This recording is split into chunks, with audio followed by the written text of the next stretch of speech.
12. Son medicamentos que ustedes van a utilizar como médicos cuando egresen. No la preguntar dosis, por ejemplo, de los carbapenem o de cefalosporina que se utilizan en segunda o tercera ese nivel, pero sí medicamentos de primera línea, penicilina.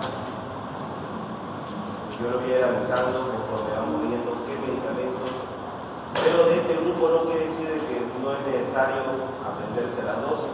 Lo necesario de este grupo de medicamentos principalmente es saber para qué tipo de paciente vamos utilizando o las indicaciones. No tanto así las dosis, porque solamente son de pacientes internados que se les coloca en el tipo de medicamento, generalmente manejados por segundo o tercer nivel. Bueno, en este grupo de los beta-lactámicos atípicos habíamos hablado de los beta-lactámicos como la penicilina, como la cefalosporina. Tenemos estos llamados otros antibióticos lactámicos beta, porque cuando hablamos de beta-lactámicos atípicos nos referimos principalmente a los antibióticos que no son ni penicilina ni cefalosporina clásica, pero conservan el anillo beta-lactámico como estructura principal y tienen uso específico. No se lo da como primera línea, sino que son antibióticos ya en patología o enfermedades graves. Muchas veces no siempre puede resolver el caso. Cabalmente vengo de ver una señora que inició con un absceso igual por una inyectable, le colocaron imipenem y se murió la paciente. Quiere denunciar a la clínica y a la directora. Cada vez la medicina es más exacta. Bueno, en este caso los médicos están librados de la bioquímica, de la biobalanceadora por la bioquímica. Bueno, por eso hay que tener entendimiento, porque nosotros podemos ser responsables cuando actuamos muy por encima o muy por debajo. O sea que me voy directamente, tardo mucho y después al final le doy un carbapenem.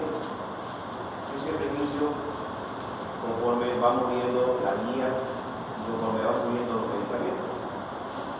Entonces, este grupo de los carbapenem, como habíamos dicho, tienen un anillo beta-lactámico,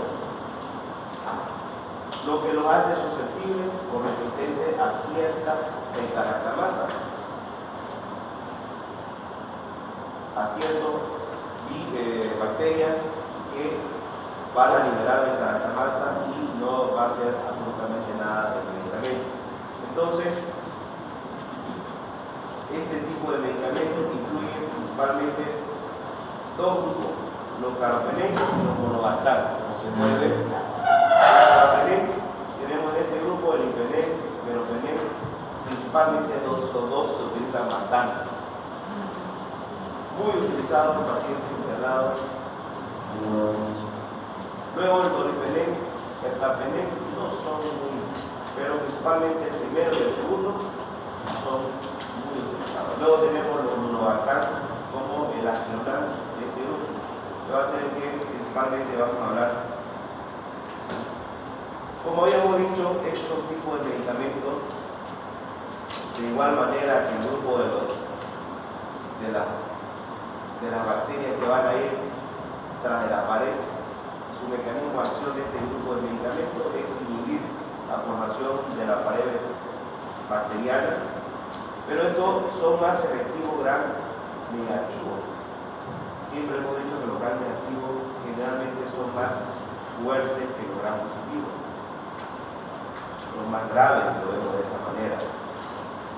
Por eso es que su grupo, a ser atípico selectivo, solamente va a los gram negativos aerobios. Principalmente se lo utiliza también cuando hay pseudomonas, una bacteria presente generalmente en los hospitales que viene por infecciones nosocomial. Tiene bastantes indicaciones. Se da en pacientes con infecciones urinarias que ya son resistentes o complicadas.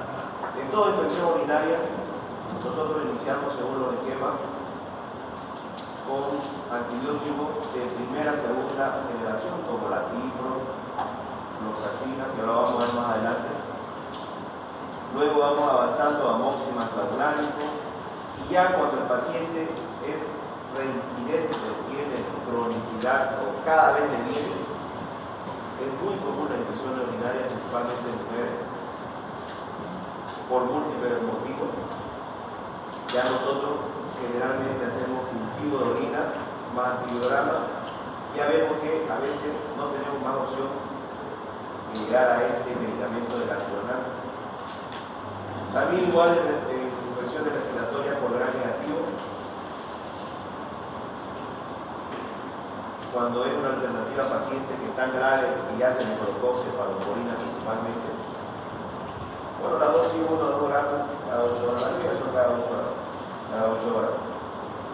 Aquí lo que se tiene que tener en cuenta siempre es la alergia en todos estos medicamentos. Luego tenemos igual los carbapenén, imipenem, meropenem.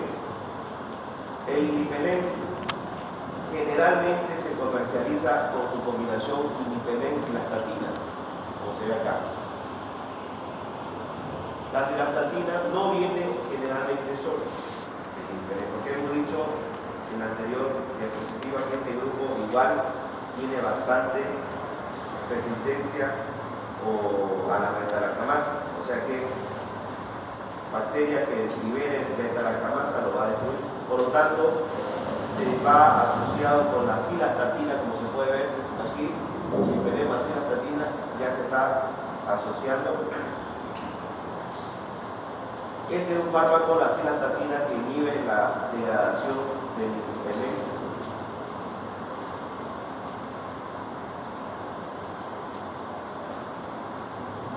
La actividad del imipenem, principalmente el fármaco que vamos a tomarlo en cuenta, es excelente, es amplia, va a ayudar para microorganismos aerobios, anaerobios, sirve para gram positivo, gram negativo, para bacilos resistentes.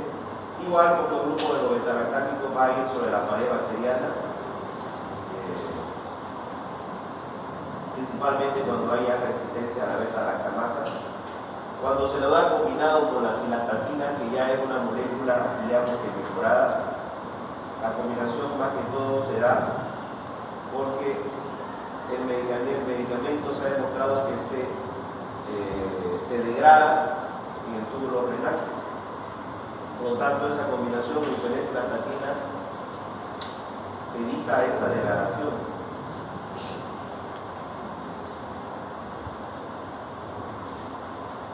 Las indicaciones para este grupo de los carbapenem se basa en infecciones graves intrahospitalarias, sepsis nosocomiales. Ya el paciente cuando llega con una sepsis, o ya vemos que está con una temperatura alta, ¿cómo diagnosticamos sepsis? Paciente que llega ya con una infección urinaria que ha empeorado, un menor de edad, una embarazada, un adulto mayor, o que entró, lo internaron por desnutrición, digamos, y le dio una fiebre en sepsis, ahí se le da directo, se empieza a manejar con veneno, principalmente por el miedo a la neumonía nosocomial, muy presente en internación en pacientes. O sea que este medicamento es importante cuando el paciente está internado y se agrega una infección, ya se le da directamente cualquiera de este grupo de los carbapenem. El imipenem es el único que se va a asociar con la cilastatina para evitar que se degrade en una parte del túbulo renal del riñón. En cambio, el meropenem, el doripenem y el ertapenem no requieren la estatina. Por ahí sí soy un poco más respetuoso, pero no tengo tanta maldad.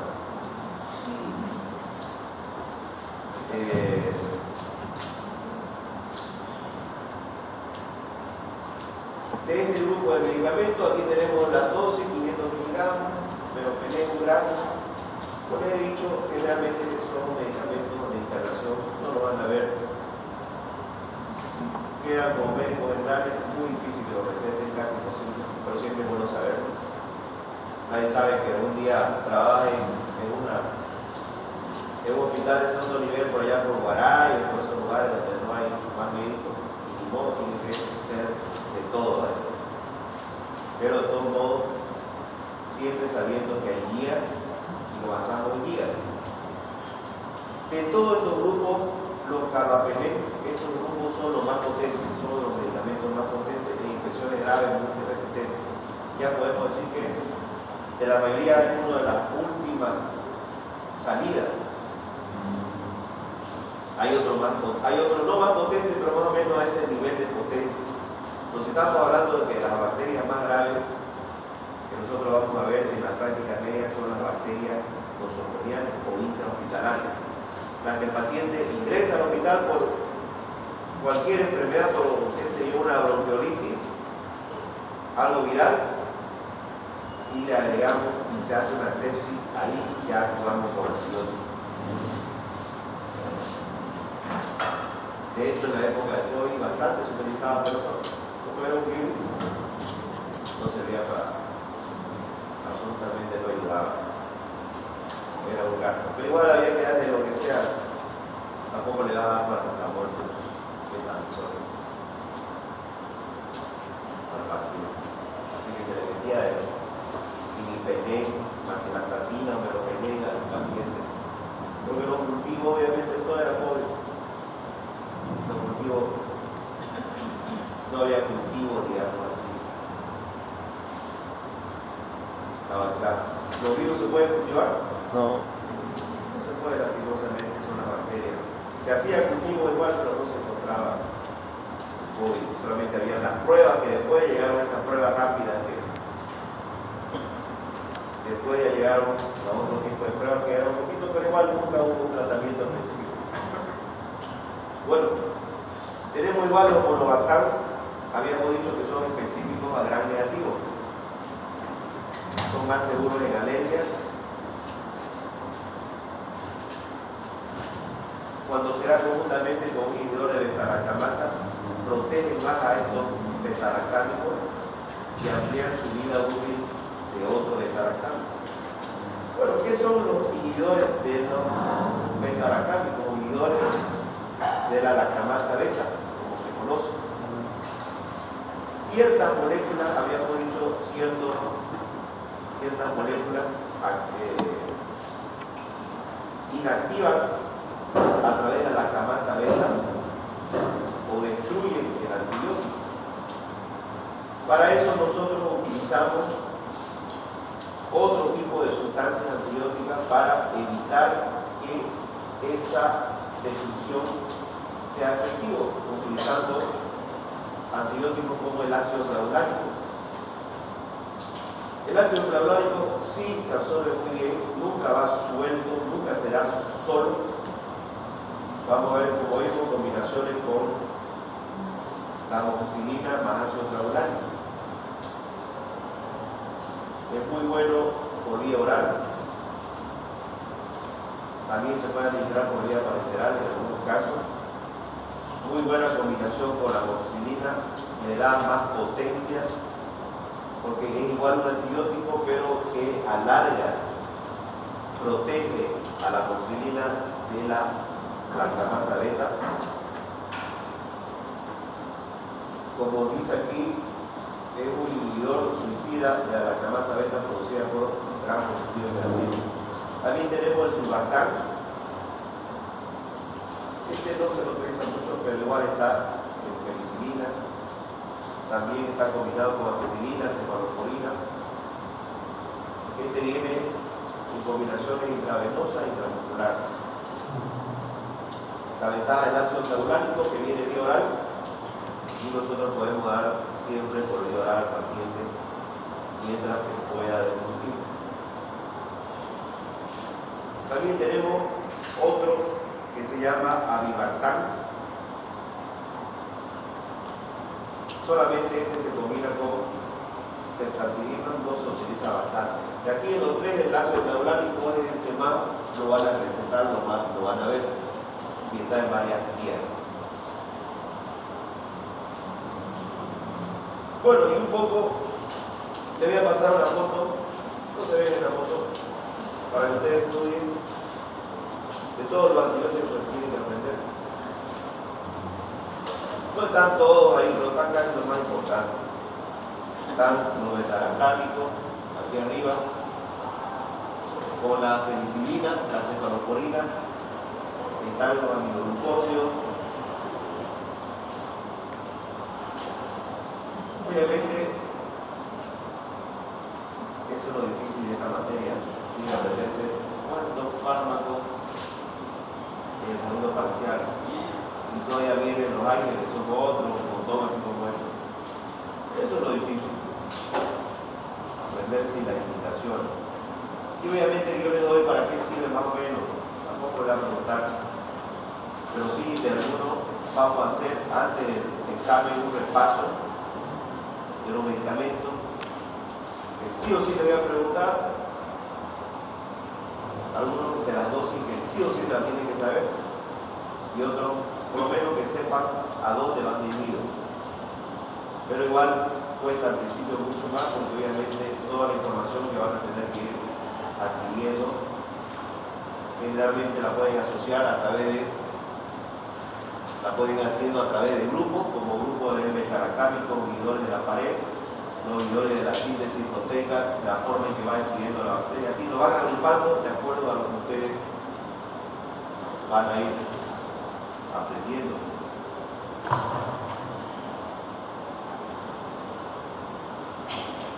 Porque no solamente es dosis de adulto, hay algunos que son dosis de eso lo voy a preguntar. Excepto la penicilina, la amoxicilina, lo más común. Pero lo otro no.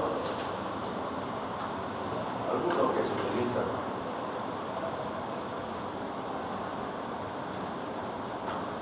Bueno, tenemos igual el grupo de los medicamentos de los aminoglucósidos.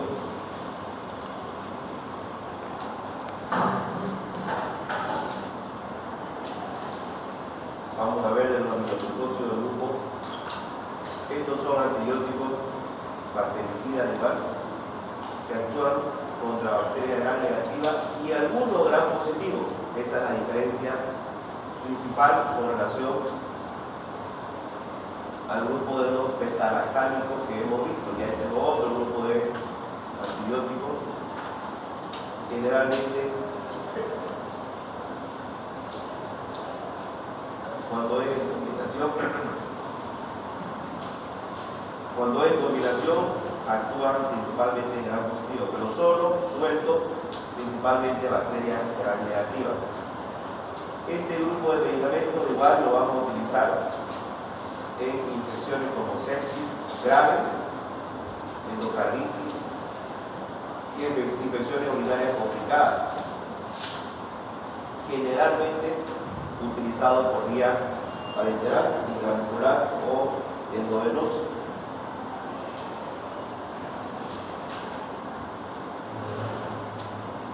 Aparte de eso, también se puede utilizar cuando sale el cultivo más antibiograma en algunos ciertos tipos de enfermedades como septicemia. No es un medicamento, no son un grupo de medicamentos de gran alcance, son medios.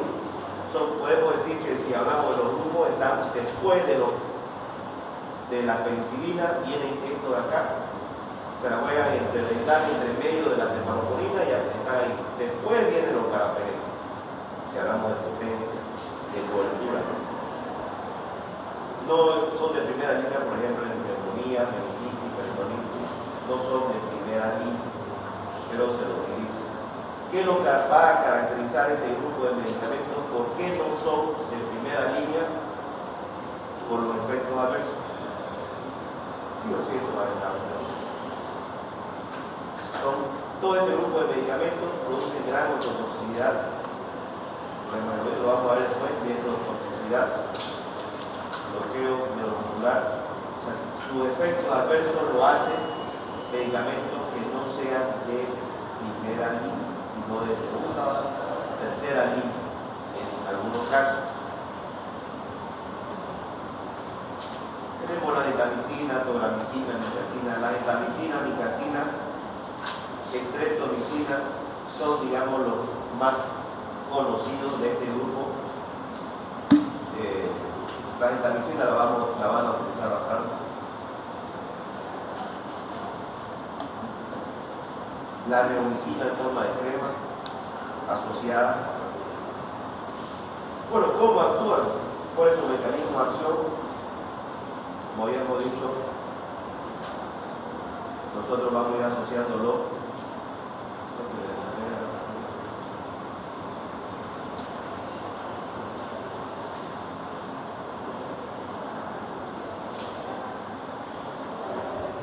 Hay otra tabla donde lo tengo asociado para que vayan aprendiendo. Bueno, este grupo de medicamentos va a actuar de manera irreversible a la unidad 30.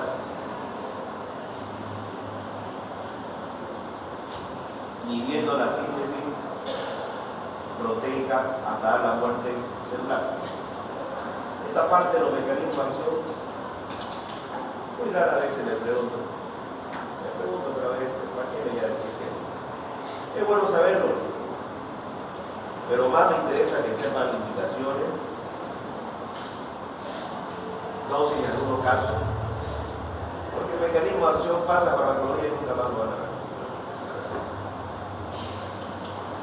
Ya si quieren hacer un estudio en profundidad y ahí tienen que volver a repasar. Pero siempre es bueno saberlo. Habíamos hablado que son bactericidas, depende mucho de la concentración, a mayor concentración más efecto, pero mientras más concentración más efecto tóxico.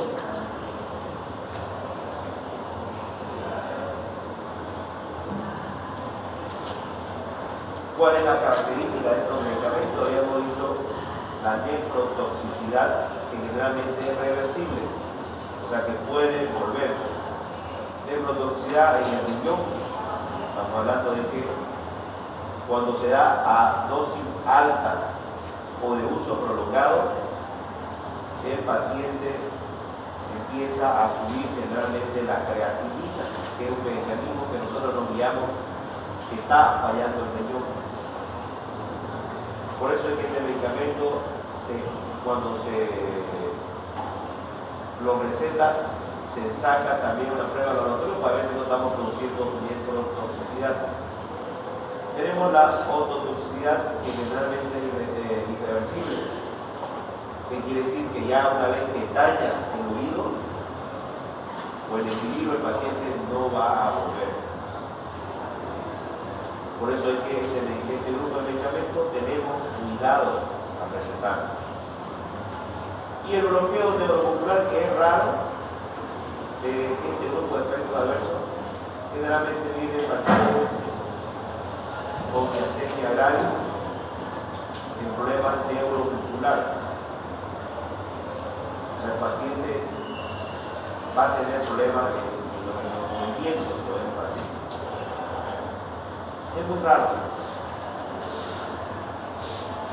La farmacocinética de este grupo de medicamentos generalmente no se da en embarazo. En embarazo tenemos ciertos tipos de grupos de medicamentos.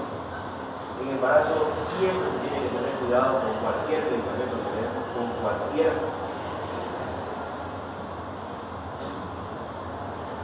medicamento como la streptomicina, que vamos a ver específicamente en algunos casos de tuberculosis. Puede también afectar en la audición, como habíamos dicho, la ototoxicidad. Estos medicamentos igual pueden crear resistencia, como cualquier antibiótico, mediante 3 mecanismos. Obviamente aquí no hay metalactamasa, pero inactiva del fármaco por las enzimas, falla el antibiótico, no penetra intracelularmente, o los ribosomas bacterianos igual. Algo que también no te dice la industria, nosotros tenemos que tener cuidado hasta la industria del antibiótico. Así como cuando hablábamos de la biodisponibilidad de los fármacos, el fármaco que más de un laboratorio de preferencia conocido tiene mejor biodisponibilidad y de preferencia que sea original. En antibiótico, mientras sea mejor el antibiótico, no es más caro. A veces hay caros que no son, pero en una sepsis, si yo tengo así un familiar o alguien, yo le digo que compre de la marca específica, no de cualquier marca en China que llega, porque tanto los efectos adversos de este grupo como los carbapenems, en el caso de sepsis, se juega la vida del paciente. En este caso, no jugamos la toxicidad. En cambio, los carbapenems no jugamos la vida. Porque después de la sepsis no hay más, se muere. Y es muy común muerte por sepsis, infecciones nosocomiales, infecciones intrahospitalarias.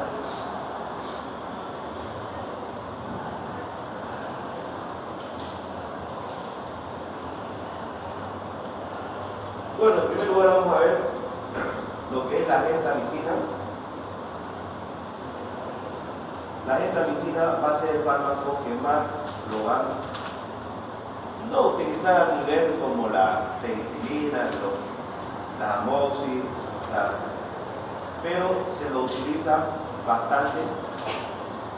Tiene buena aceptación porque viene en varias presentaciones. Viene en presentaciones como inyectable, en colilio y en pomada.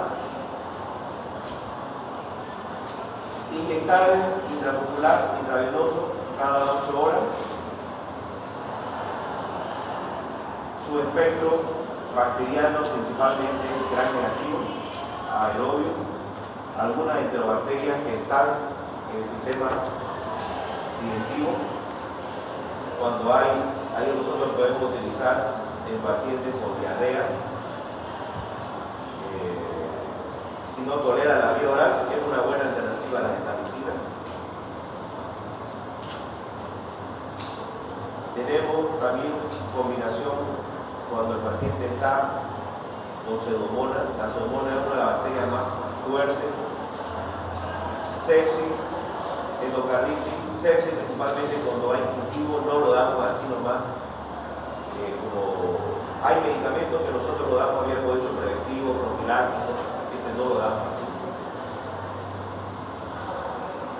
Se puede dar conjuntamente contra otro beta-lactámico. Nunca damos el mismo antibiótico, esto igual que los AINES. No damos gentamicina más una amicacina. Generalmente podemos asociar una vancomicina, que es otro grupo, juntamente con la gentamicina o una gentamicina con un beta-lactámico, como la amoxicilina, podemos asociar. Se utiliza muy común en infecciones urinarias complicadas. Vamos a ver, al final yo le voy a mostrar varias guías de enfermedades, porque al final de cuentas nosotros a la hora de la realidad no nos basamos en gran positivo, gran negativo, eso, la verdad que así. Yo detecto la infección urinaria del paciente, me voy a la guía, ahí me dice los grupos de medicamentos que voy a utilizar. ¿De qué me va a servir? Principalmente esto me sirve para conocer el grupo del medicamento y la dosis y la indicación. Pero la guía es siempre importante, la guía de las normas de atención clínica. Ahí me dice qué medicamento, porque infección urinaria, primera línea, ciprofloxacina. El problema es que la cipro ya tiene bastante resistencia. Luego pasa a un dimetropín más sulfametoxazol, ya va bajando y nosotros ya Podemos utilizar algunos medicamentos como la gentamicina. Se utiliza en el agua postparto. Siempre les digo que ellos van a salir siendo médicos generales, van a atender partos. Los ginecólogos no atienden partos generalmente. Los ginecólogos hacen cesárea, no les gusta atender partos. Si ellos tienen la opción de cesárea o parto, le dicen, no, hay que cesárea, no. Siempre se va por la cesárea. Por varias razones, la cesárea hay menos complicación, es más caro, es más controlable, y digamos que es más cómodo para el médico. Pero a la hora de la hora se ha demostrado siempre que el parto vaginal normal es la mejor forma para el bebé y para la madre. Está demostrado. Pero obviamente hay mayor complicación. O sea, no mayor complicación, sino que hay más riesgo por el hecho de que generalmente en la parte pública los partos se atienden en centros de primer nivel. Y ahí no tenés terapia, no tenés quirófano, no tenés incubador, no tenés nada. En cambio, una cesárea son el segundo nivel. Si pasa algo, tenés a todos los especialistas, o tenés terapia, tenés incubadora, tenés todo eso. Esa es la diferencia.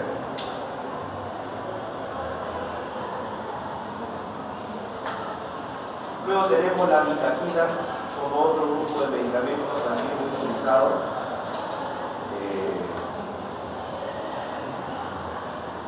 Más utilizado en infecciones graves, generalmente infecciones también urinarias se utiliza bastante. Intramuscular intravenoso viene la gentamicina, también me olvidaba decir que viene en colirio. En colirio, en gota, solución en gota oftálmica, solución como colirio. Que se utiliza en recién nacido después del parto, preventivamente para evitar conjuntivitis. Puede ser, pero esa cosa lo van a utilizar.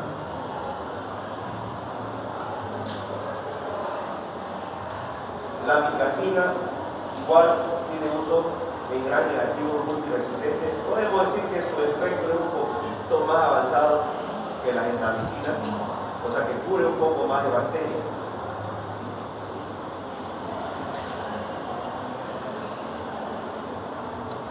Luego tenemos otro como la neomicina.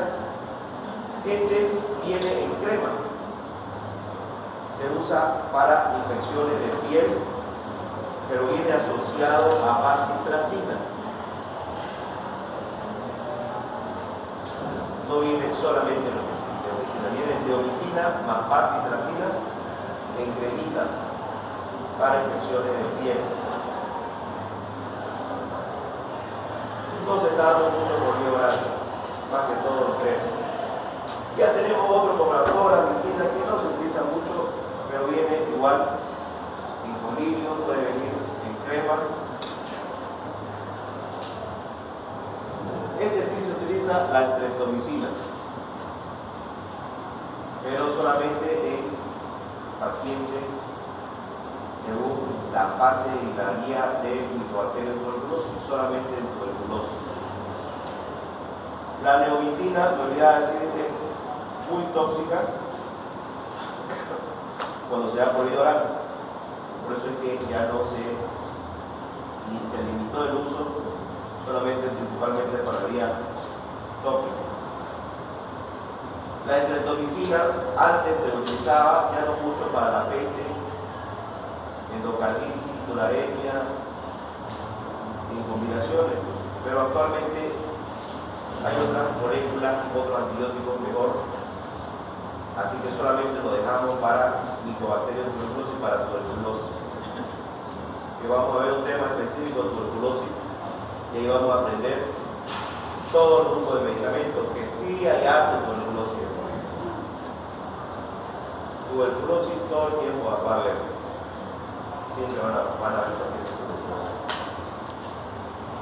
Yo recuerdo que había un paciente, un estudiante de Palmasola. Yo le paso clase a los presos de derecho para que sean ladrones con corbata. No, mentira. Y había uno que tosía, pero no puedo dejar de ser médico, siempre vamos a ser médicos. ¿Dónde vamos? Somos médicos. ¿No? ¿Usted es médico, abogado? Ah, médico. El médico sirve más que un abogado, siempre. Pero después, con el médico le cobran gratis, el abogado ya cobra la consulta. Bueno, y había uno tosiendo, yo lo hago prueba, vino todo, no importa que sean presos y que estén por asesinato, por asesinos, ahí, igual violadores, todo eso. Igual le hago prueba, digo. Y había uno que tosía. Y yo puedo hacer barbijo, yo no llevo mi barbijo de todo modo. Ya después se me acerca y me dice, doctor, he estado con todo, y me da fiebre, de tuberculosis. Se ha hecho prueba. Adentro tiene un centro de salud precario. Todavía no, me han dado jarabitos y todo eso. Ya tenés que hacerte prueba o vaciloscopía. Y salió positiva. ¿Cuánto tiempo no ha tosido? Lo digo,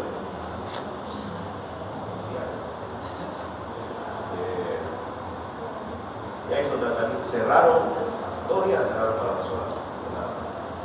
Obviamente no avisaron que era un tubuloso, que pensaron que era, en la época más o menos de la influenza, que un poco salió de la influenza, que estaban enviando. Recién, ¿no? Bueno, hay que tener en cuenta pacientes que todos secan por harto tiempo y ya vamos a ver tuberculosis casi seguro. Pero si es delgado, joven, es muy difícil encontrar un gordito tuberculoso. Yo conocí uno o dos he conocido. Estos medicamentos, como son nefrotóxicos, siempre se tiene que hacer ajuste en laboratorio. Nosotros pedimos la función renal. La función renal la pedimos a través de la creatinina principalmente, o el Clarence de creatinina. Ya esto lo maneja con datos hospitalizado. Pero de todos modos, ¿qué hago yo siempre a mi paciente? Si yo veo a mi paciente que me viene por una, infección urinaria, yo le pido al laboratorio, porque siempre se pide hemograma, orina. Si yo veo que la creatinina está ahí en el borde, le doy aminoglucósido. No es opción, porque hay más probabilidad de que cause una nefrotoxicidad y el paciente empiece la creatinina a elevarse. Yo pienso en otra alternativa. Ahí viene la medicina y aprender todo lo que estamos viendo. Y a veces yo tengo que justificar otro medicamento dentro de mi lista de guías que tengo para darle al paciente, porque en la medicina no hay 1 más 1. Yo sigo la guía, pero a veces me viene uno que tiene su problema renal, ya salgo del 1 más 1, me voy a otra opción. Igual en neonato, que no están bien maduraditos, no se da tanto como cada 8 horas, que se da normalmente la medicina, y en ninguno de los igual se ajusta la dosis. Bueno, entonces ya haciendo un resumen de todo este grupo de aminoglucósidos, la dosis intramuscular intravenosa que suele recomendarse en la gentamicina cuando se administra a organismos gran negativo, principalmente puesto que este grupo es más gran negativo y poco gran positivo. Siempre viendo función renal normal. No es un grupo para colocar en pacientes prolongados, no es. Hemos visto que los otros grupos pueden durar hasta 14 días. Esto no es una opción. Y obviamente va a producir nefrotoxicidad. De todo este grupo, la amikacina es el que tiene, habíamos dicho, el espectro antimicrobiano más amplio. Entonces, de este grupo, lo más importante yo me he ido a basar gentamicina, nitazoxanida, estreptomicina. La estreptomicina porque la vamos a ver en pacientes con tuberculosis. En cambio, la gentamicina porque sí está su uso, lo utilizamos bastante, pero siempre viendo función renal. Tenemos algunas guías que siempre nos es bueno ver, la vamos a volver a repasar. Por ejemplo, aquí tenemos uno que es de desgarro en primer y segundo grado durante el parto. Se puede ver aquí un poco, ¿no? Nivel 1. O sea que nosotros podemos recetar este medicamento sin ningún problema. Una vez que se desgarra, es muy común el desgarro en mujeres embarazadas. Siempre se desgarran, de 10, unas 7 se desgarrarán, principalmente si es primera vez. Y siempre nosotros como médicos preparamos que se desgarre. Ya la mujer embarazada, que ya tuvo su parto, se le da antibiótico preventivo, profiláctico. Se le da amoxicilina, paracetamol, principalmente amoxicilina. Pero si hay un desgarro asociado, ya sea a penicilina, como dice la guía,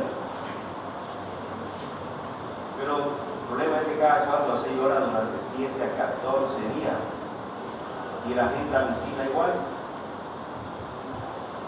un inyectable, generalmente viene en presentaciones de 80 miligramos, una ampolla, cada 8 horas durante 7 a 14 días. La verdad que nunca se le da esa receta, esa cantidad es fuerte. Y el primer nivel no se interna a la paciente. Lo que se puede hacer en este caso, no es cara la gentamicina. Se le da un taponcito y se le coloca cada 8 horas que venga y se inyecte. ¿Cuál es el objetivo? Evitar que se infecte. Y aquí igual vemos en conjuntivitis, lo tenemos como una opción. Primera opción, cloramfenicol. Segunda opción, gentamicina. Hay otras opciones como la ciprofloxacina también. Cuando hay infeccióncita del ombliguito o faringe local, también está indicado gentamicina en una sola aplicación generalmente. La gentamicina como un tratamiento que generalmente lo mandamos, lo mandamos a un tercer nivel. Niños embarazadas, adultos mayores, es de manejo más